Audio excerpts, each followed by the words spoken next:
Jalan-jalan beli buah kenari. Buah kenari dimakan pelajar. Perkenalkan, saya Purwobesari di sini sebagai tutor belajar. Halo semuanya, senang sekali kakak bisa berjumpa kembali dengan Sobat Belajar. Bagaimana nih kabarnya? Semoga sehat selalu ya Sobat Belajar. Nah, pada kesempatan kali ini, kakak mau bertanya nih, ada yang tahu nggak sih tentang grup lawak Sri Mulat? Nah, bagi Sobat Belajar mungkin yang generasi Z gitu kan, itu banyak banget yang nggak tahu atau bahkan hampir ya semuanya nggak tahu gitu kan Sri Mulat gitu. Tapi Sobat Belajar kalau misalnya bertanya kepada orang tuanya nih, orang tuanya, bibi, paman, kakek gitu bahkan pasti tahu deh apa sih grup Sri Mulat itu dan siapa saja sih anggotanya gitu kan. Oh iya Sobat Belajar, grup Simulat ini adalah grup yang sangat lama bereksistensinya di Indonesia gitu kan, di panggung hiburan Indonesia. Baik yang disiarkan di televisi maupun disiarkan langsung dari panggung ke panggung di antar kota gitu kan, melalui antar kota gitu. Nah, Sobat Belajar kalau misalnya nggak tahu nih, Kak Purwo akan mengulik sedikit tentang siapa sih grup Simulat ini gitu kan. Dan apa hubungannya dengan materi kali ini. Yuk kita lihat dulu yuk. Nah, oh ya Sobat Belajar, kalau misalnya Sobat Belajar tahu misalnya nih salah satu pemain yang ada di grup Simulat. Nah, ini adalah contohnya itu adalah nih siapa ini namanya? Nunung ya, artis yang dikenal dengan nama panggung Nunung ini merupakan anggota Sri Mulat. Nah, jadi sebelum jadi artis solo gitu kan yang terkenal pelawak wanita solo, sebelumnya beliau bergabung dengan grup lawak Sri Mulat gitu kan dengan beberapa anggotanya nih, bisa dilihat di sebelah kanan Kak Purwo, dan ini ada Tesi, ini ada Doyok gitu. Nah, coba kalau misalnya Sobat Belajar nggak tahu, coba tanya, Mah, grup Sri Mulat apa sih? Pak, grup Sri Mulat apa sih gitu kan? Emang seberapa terkenal, emang kenapa sih terkenalnya gitu kan? Dan berapa lama? Nih, yang Kak Purwo kasih tahu kalau misalnya grup Simulat ini sudah ada di Indonesia dan bahkan eksistensinya tuh lebih dari 20 tahun. Percaya nggak Sobat Belajar? 20 tahun eksistensinya gitu kan. Tapi kok sekarang nggak ada sih kan? Bahkan saya nggak tahu gitu kan eksistensinya emang tahun berapa. Ada yang tahu nggak tahun berapa aja gitu. Oh iya, karena saking lamanya grup Simulat ini berdiri gitu kan sampai akhirnya bubar, ya banyak sekali pergantian pemain gitu kan. Ini daftar-daftar pemain dan bahkan Sobat Belajar ada beberapa pemain atau mantan pemain dari grup Simulat ini yang sudah meninggal dunia, yang tersisa hanya beberapa orang saja dan khususnya hanya sedikit segelintir orang yang masih bertahan di panggung atau yang sering muncul di panggung hiburan baik di layar kaca ataupun layar lebar, seperti contohnya sosok artis Nunung ini, seperti itu Sobat Belajar. Oh iya nih, kita kan cari tahu nih emang sejak kapan sih Sri Mulat ini ada gitu. Nah, grup Sri Mulat ini didirikan dari tahun 1950 Sobat Belajar. 1950 coba. Apakah orang tua Sobat Belajar sudah lahir? Atau bahkan itu udah ketika zaman kakek nenek Sobat Belajar masih muda gitu kan, tahun 1950 gitu kan, didirikan oleh Teguh Slamet Raharjo dan istrinya Raden Ayu Sri Mulat. Namanya diambil oleh Raden Ayu Sri Mulat gitu. Pertama kali ada di televisi itu tahun 1981 di TVRI Sobat Belajar. Dan eksistensinya kan dari tahun 1950 sampai 1981 gitu kan. Itu berarti lebih dari 20 tahun ya kan. Nah, ini adalah contoh dari beberapa tema atau penampilan di Sri Mulat yang ada di televisi, khususnya TVRI, televisi negeri pada saat itu. Oke. Nah, pertanyaannya adalah apa sih yang membuat Sri Mulat ini bisa bertahan sampai lama gitu kan di panggung hiburan ini? Yuk kita cari tahu Sobat Belajar, karena akan berhubungan dengan materi yang akan Kak Purwo jelaskan. Apa saja itu materinya? Karena belajar sekarang mudah, ayo belajar! Jangan lupa belajar, karena sekarang belajar itu mudah. Ayo belajar! Halo Sobat Belajar, kembali lagi bersama Kak Purwobesari ya. Oke, tadi Kak Purwo sudah menjelaskan tentang sedikit grup lawak Sri Mulat gitu kan. Grup yang menampilkan teater tradisional khususnya lawak gitu kan, dari panggung ke panggung hingga bisa ada di layar kaca atau di televisi, seperti itu, yang eksis lebih dari 20 tahun seperti itu. Oke. Nah, yang akan Kak Purwo jelaskan itu adalah mengenai unsur-unsur apa saja sih yang bisa membuat grup lawak ini atau sebuah grup teater yang di situ terdapat drama gitu kan, yang akan kita bahas drama supaya bisa dinikmati dan bisa bertahan lama. Yuk kita cari tahu unsurnya apa saja gitu. Oh iya, sebelumnya Kak Purwo akan menjelaskan mengenai ini dia peta konsep ya. Pada pertemuan sebelumnya, kita telah membahas mengenai pengertian, sejarah, ciri, dan fungsi. Nah, pada pertemuan kali ini kita akan membahas apa sih gitu kan? Ini dia. Yang kan Kapura bahas yaitu mengenai unsur-unsur. Nah, setelah unsur-unsur, Kapura pun akan membahas mengenai struktur dan juga kaidah kebahasaan. Jadi, jangan dilewatkan mengenai pembahasan materi drama atau teks drama ini ya Sobat Belajar, karena Kapura akan membahas secara menyeluruh atau secara komprehensif. Seperti itu. Yuk kita langsung kembali ke materi unsur-unsur ya. Nah ini dia. Pertanyaan pertama. Oke, pertanyaan pertama adalah bolehkah ada lebih dari satu konflik dalam drama? Nah, drama ini kan seperti cerita pada umumnya gitu kan, sebuah cerita gitu kan, itu masih berbeda ya penyampaiannya atau bentuknya teks drama ini. Nah, yang pasti ada namanya konflik gitu kan dalam sebuah cerita. Tapi pertanyaannya, boleh nggak sih ada lebih dari satu konflik dalam drama? Seperti itu pertanyaannya. Jawabannya apa Sobat Belajar? Boleh nggak? Jawabannya boleh aja gitu kan. Boleh aja ada satu konflik atau lebih dari satu konflik di teks drama atau di drama itu sendiri. Namun hal ini akan memperpanjang jalan cerita gitu kan. Nah, karena sebenarnya dalam drama itu kan dipentaskan dalam bentuk teater ya Sobat Belajar, itu kan ada keterbatasan waktu gitu kan. Dan untuk menghasilkan suatu pementasan yang apik atau baik itu kan harus secara detail dan membutuhkan waktu yang dari klimaks hingga anti klimaks gitu kan, terus yang baik gitu. Nah, itu kan membutuhkan durasi yang panjang dan kadang-kadang ceritanya juga dipadatkan gitu. Lalu bagaimana dengan dua? Nah, itu akan menjadi kesulitan tersendiri. Tapi jika ditanyakan boleh atau enggak, jawabannya boleh. Seperti itu. Nah, hal ini pun berlaku di teks drama. Kalau misal Sobat Belajar memiliki dua konflik, tentu saja penyelesaiannya akan lebih lama karena masalahnya terdapat lebih dari satu gitu. Jadi Sobat Belajar akan lebih memakan waktu Sobat Belajar dalam menyelesaikan cerita tersebut. Seperti itu. Oke. Nah, lalu apa saja sih yang perlu kita perhatikan? Namanya juga cerita ya Sobat Belajar, pasti ada jalan ceritanya dong gitu.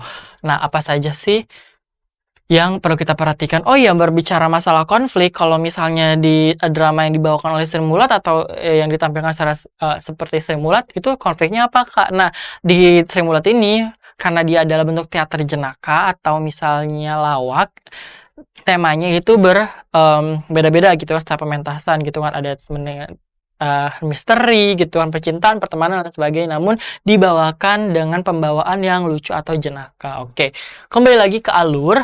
Nah, di alur juga terdapat tiga yang paling umum ya Sobat Belajar. Ada yang namanya alur maju, ada yang namanya alur mundur, dan alur maju mundur. Yang pastinya kalau misalnya alur maju adalah dari awal, lalu jalan ceritanya terus melanjut ke masa waktu yang selanjutnya. Misalnya di tahun sekian, lalu adegan berpindah ke tahun berikutnya, hari demi hari. Nah, itu juga menunjukkan adanya alur yang maju seperti itu. Kalau misalnya alur mundur, ini bisa diumpamakan misal ceritanya itu dari kisah suksesnya atau kisah di awal menceritakan mengenai keberhasilan menyelesaikan masalah gitu kan, hingga dari posisi lalu diuraikan kenapa dia bisa berada di posisi tersebut, lalu juga masalah-masalah apa saja yang sudah diselesaikannya, seperti itu. Nah, kalau misalnya alur maju mundur ini contohnya tadi misalnya alurnya itu adalah alur yang dia sudah berada di kesuksesan gitu kan, lalu juga dijelaskan, diurutkan gitu kan, kenapa dia bisa mencapai kesuksesan di drama itu atau bisa menyelesaikan masalah itu, lalu kembali lagi ke alur sebelumnya untuk menyelesaikan di alur yang awal tadi yang belum selesai atau hanya sebagai pembuka di awal, seperti itu.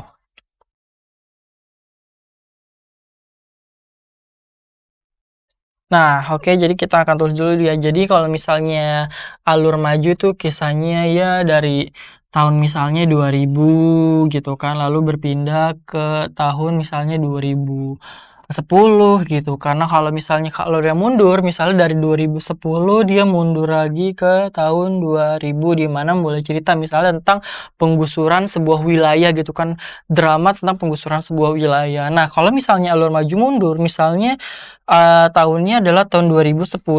Nah, lalu dia mundur nih ke tahun 2000. Nah, ternyata di tahun 2010 itu ada masalah yang belum selesaikan. Tapi di tahun 2010 yang awal ini, yang di awal drama ini atau cerita ini dijelaskan supaya tahu kenapa bisa tiba-tiba ada di posisi ini gitu atau ada di adegan ini seperti itu kan. Makanya dijelaskan secara mundur gitu. Nah, ini kan belum selesai nih masalahnya sobat belajar. Makanya di sini dilanjutkan lagi nih, maju lagi dari 2000 kita ke 2010 hingga masalah selesai seperti itu. Itu adalah contoh dari alur cerita. Oke, seperti itu ya sobat belajar.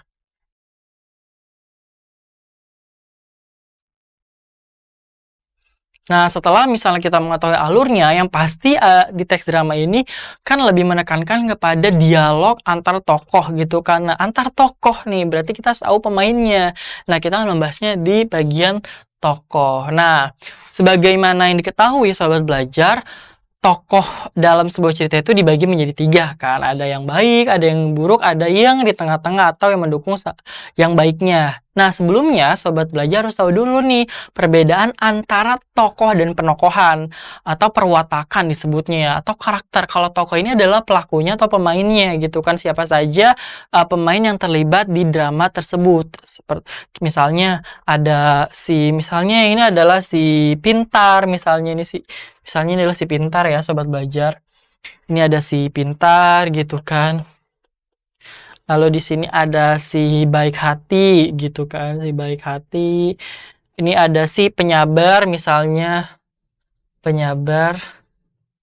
Lalu ini ada si Jujur gitu kan, ada si Jujur gitu. Nah, ini adalah misalnya tokoh-tokohnya nih atau pemain-pemainnya di cerita drama tersebut gitu. Lalu penokohan ini sama aja dengan sifatnya ya, sobat belajar. Penokohan itu sama dengan sifatnya atau perwatakannya. Jadi kalau ada yang bilang penokohan, perwatakan, sifat, karakter itu sama saja ya sobat belajar. Ini juga bisa disebut sebagai perwatakan. Nah, misalnya namanya si Pintar, berarti otomatis dia pintar ya wataknya ya. Si Baik Hati berarti dia adalah orang yang baik hati. Misalnya si Penyabar, ini adalah orang sabar. Lalu si Jujur, dia adalah orang jujur. Seperti itu.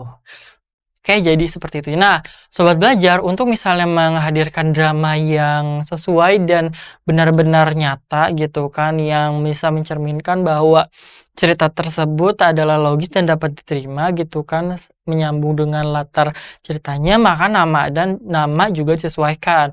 Maksudnya apa? Misalnya namanya situasinya adalah di sebuah perkotaan gitu, namun menggunakan nama-nama raja atau misalnya nama-nama kerajaan zaman dahulu gitu kan, yang sangat tidak relevan gitu kan, cerita itu juga kurang bisa ya sobat belajar ya. Jadi jangan menggunakan nama-nama yang tidak relevan dengan konteks cerita seperti itu.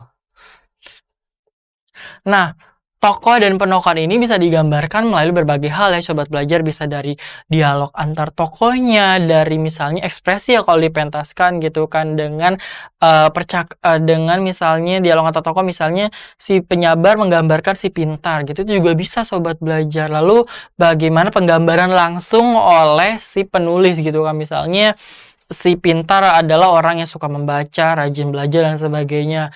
Hingga digambarkan secara fisik penampilannya gitu kan, menggunakan baju apa, warna kulit dan sebagainya, itu juga boleh dari antara tokoh atau digambarkan secara langsung oleh si pembuat naskah seperti itu, atau si pembuat teks atau si penulis. Nah, oke, kita sudah tahu nih si tokoh dan penokohan ya. Nah, sekarang kita perbedaannya maksudnya ya. Sekarang kita akan cari tahu nih si penokohan itu seperti apa. Nah, si protagonis. Nah, protagonis ini adalah peran ideal atau peran utama yang sifatnya ideal berdasarkan keinginan pembaca atau penonton gitu kan. Nah, karena namanya peran ideal ya, peran utama yang ideal, sifatnya juga ideal. Orang-orang ingin melihat orang ideal itu adalah orang yang digambarkan baik gitu kan, tidak jahat. Maka protagonis ini identik dengan peran baik sobat belajar, karena tokoh utama sering sekali digambarkan dengan tokoh yang baik seperti itu. Namun kalau misalnya peran utamanya buruk gitu kan, atau misalnya jahat, boleh gak kak gitu? Boleh nggak kak gitu kan? Jawabannya boleh. Contoh misal adalah sobat belajar tahu cerita yang paling mudah adalah Malin Kundang gitu kan. Malin Kundang kan digambarkannya sebagai sosok yang misalnya durhaka kepada orang tua gitu kan. Itu kan bisa dikatakan sifat yang kurang baik kan. Nah, tapi dia adalah tokoh utamanya Malin Kundang seperti itu. Jadi memang tokoh protagonis tuh lebih diartikan sebagai tokoh utama yang memiliki sifat ideal. Idealnya umumnya adalah sifat baik seperti itu. Nah, sementara penentangnya karena misalnya tadi Kak Puro bilang kan, penggambaran dari sifat ideal ini adalah baik, maka penentangnya atau antagonis adalah si jahat gitu kan. Nah, jadi si antagonis ini adalah tokoh penentang protagonis seperti itu. Ya, kalau misalnya si protagonisnya baik, maka penentangnya jahat. Nah, dan biasanya identik dengan menggambar orang jahat, tidak suka apa yang dilakukan oleh si protagonis. Lalu ada tokoh yang ketiga nih ada penokohan yang ketiga ya sobat belajar ya, penokohan ya. Perwatakan yang ketiga yaitu adalah tritagonis. Nah, di tritagonis ini adalah tokoh pendukung si protagonis. Nah, biasanya jadi temannya si protagonis tadi ya. Misalnya temannya si protagonis dan juga teman-temannya nih. Nah, sifat-sifatnya ini biasanya mendukung atau hanya terlibat di cerita tersebut gitu untuk memeriahkan atau membuat hidup dan mencerminkan keberagaman tokoh seperti itu. Oke, sudah paham ya? Jadi itulah pembagian penokohan dalam sebuah teks drama. Sifatnya tadi ulang ya, bagaimana untuk bisa menentukan sifatnya tadi berdasarkan dialog antar tokoh, lalu juga penggambaran secara langsung juga boleh. Nah, sudah nih unsur-unsurnya sudah, sekarang alur sudah, tokoh sudah, sekarang kita ke tema ya sobat belajar. Nah, tema dalam teks drama ini sangat beragam ya sobat belajar ya. Temanya itu boleh mengenai percintaan, itu boleh, atau misalnya keluarga, persahabatan, atau bahkan tentang kerajaan gitu kan. Itu juga boleh sobat belajar gitu. Percintaan contohnya yang terkenal adalah Romeo dan Juliet ya. Kalau secara internasional ya, Romeo atau yang mendunia ya, Romeo dan Juliet. Nah, ini tentang cerita percintaan gitu. Keluarga ini juga boleh menceritakan keluarga, misalnya untuk cerita yang serunya ini biasanya pertentangan antara anak dan orang tua, atau misalnya keluarga yang tidak harmonis seperti itu, karena supaya konfliknya lebih ada seperti itu umumnya di teks-teks drama. Kalau persahabatan misalnya persaingan antar sahabat atau konflik dan mereka akhirnya berbaikan. Nah, kalau kerajaan ini biasanya tentang cita-cita yang tempatnya fiktif gitu kan, atau adaptasi dari cita-cita yang sudah ada gitu, menggambarkan bagaimana ada seorang putri dan kehidupan kerajaan pada zaman dahulu gitu. Nah, ini biasanya diadaptasi dari cita-cita kerajaan yang ada, Hindu-Buddha di Indonesia atau Islam dan sebagainya, dan ini diperankan di teater tradisional seperti itu.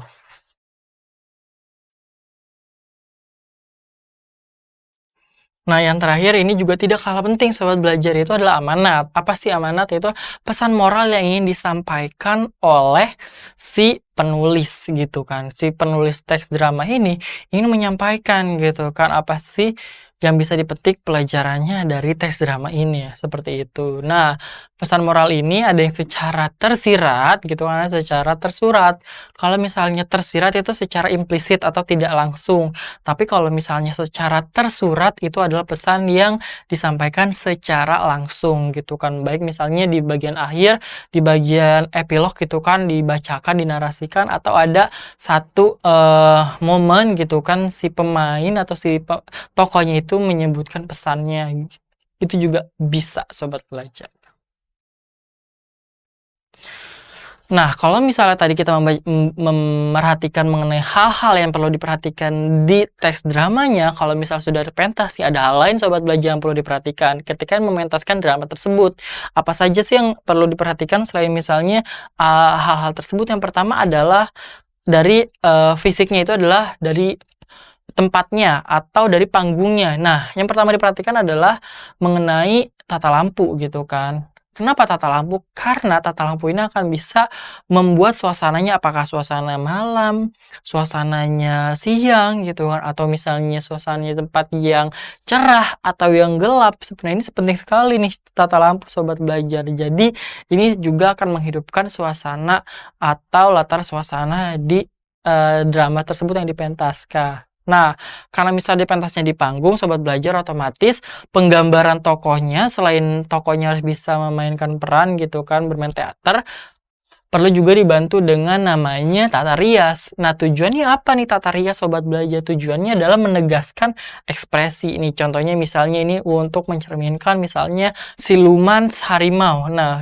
dilukis wajahnya memiliki wajah seperti harimau. Nah, ini untuk menggambarkan orang tua nih. Dan tata riasnya itu biasanya tebal gitu kan dengan garis-garis di wajah atau ekspresi yang tebal. Supaya apa Sobat Belajar? Supaya ketika dari jauh itu terlihat, oh tokoh ini tuh sebagai orang tua, oh tokoh ini sebagai siluman atau siluman harimau seperti itu. Makanya kalau dilihat dari dekat ini terlalu berlebihan gitu. Tapi karena ditampilkannya kan dari jauh seperti itu. Nah, yang paling penting juga nih Sobat Belajar, lampunya sudah, riasannya sudah.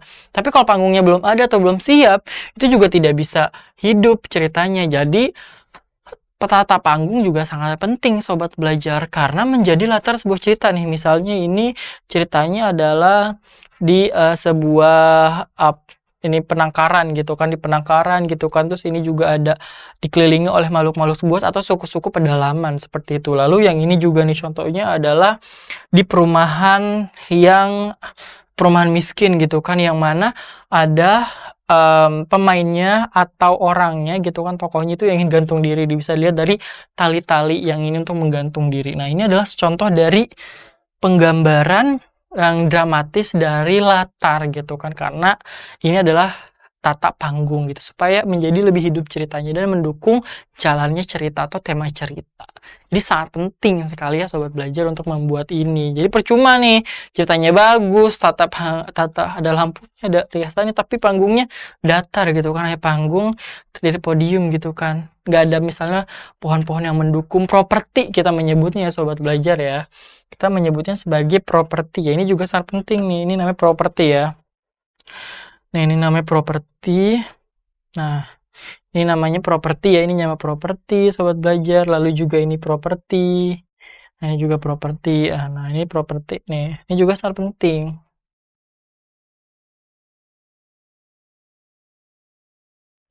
Nah, ini untuk keberlangsungan si cerita tersebut.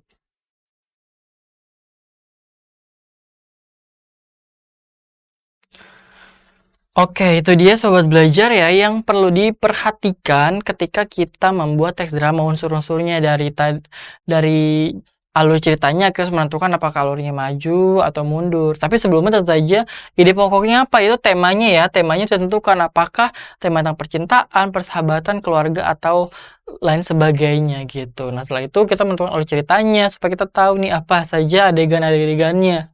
Dan tokohnya, siapa tokoh utama yang kira-kira pas di cerita ini gitu. Dan ada juga yang perlu diperhatikan adalah amanatnya. Kira-kira ini ceritanya ingin membawakan pesan apa ya? Dan apa sih pelajaran bisa dipetik oleh si pembaca atau yang menyaksikannya? Atau si penikmat karya seperti itu. Oke, itu dia Sobat Belajar mengenai materinya. Sekarang Kakak Puro akan bertanya mengenai beberapa hal yang berhubungan dengan materi yang telah Kak Puro bawakan tadi. Sudah siap menjawab pertanyaannya? Yuk kita lihat pertanyaan yang akan kita jawab, oke? Nah, pertanyaannya dimulai dari nomor 4 ya Sobat Belajar. Ini dia pertanyaannya, oke. Nah, ini dia. Watak atau karakter tokoh dalam drama dapat ditampilkan melalui beberapa hal berikut, kecuali ini tadi Kak Puro sudah menjelaskan nih bagaimana sih penggambaran tokoh atau sifat si tokoh ini ya. Apakah gerak, blocking, dialog, atau ekspresi. Nah, bagaimana sih menggambarkan sifat seorang tokoh gitu kan dalam drama gitu kan. Bagaimana? Apakah dari geraknya ya? Iya, ini juga bisa nih menggambarkan dari gerak-geriknya. Apakah dia orang yang gelisah, tenang, itu juga bisa gitu kan. Kalau dari blocking, nah ini adalah posisi pemain yang berada di atas panggung Sobat Belajar. Jadi misalnya di panggungnya seperti ini lah. Nah, lalu di sini pemain satu, ini misalnya bangku penontonnya ya, Sobat penonton di sini. Nah, ini adalah pemain 1, pemain 2 di sini, pemain 3, 4. Nah, ini adalah blocking gitu kan untuk menentukan kerapian gerakan gitu kan. Tapi di sini bukan untuk menggambarkan sifat. Jadi ini salah ya, blocking gitu. Otomatis jawabannya adalah blocking. Tapi kita lihat dulu ya kalau yang jawaban lainnya. Kalau misal dialog ini sudah pasti ya, dengan dialog kita bisa tahu sifat seorang tokoh. Kalau ekspresi tentu saja dengan ekspresinya marah, misalnya diberikan ungkapan atau kata-kata kecil itu marah atau enggak sih. Nah, itu juga bisa menilai tokohnya. Apalagi kalau misalnya dipentaskan gitu. Itu sangat berpengaruh ekspresi gitu kan, supaya menilai sifat dari si tokoh itu. Nah, jadi jawabannya adalah B ya, blocking gitu kan. Nah, lalu pertanyaan nomor 5 nih dia. Nah, sifat dasar yang harus diperankan pemain atau tokoh dalam drama disebut apa? Ini mudah banget ya sobat belajar. Apakah tema, atau amanat, atau C perwatakan, atau D ekspresi gitu. Kalau misalnya tema, ya bukan ya. Kalau tema kan ini dia cerita ya, bukan. Nah, kalau amanat, jangan-jangan amanat lagi. Bukan, yang juga sifat dasar ya. Ini mah pesan moral. Perwatakan, Kak, taunya penokohan Kak, sama saja. Tadi Kak Pura juga sudah menyebutkan perwatakan atau penokohan sama saja ya, atau sifatnya, jadi sama. Jadi jawabannya yang C ya, ini sudah.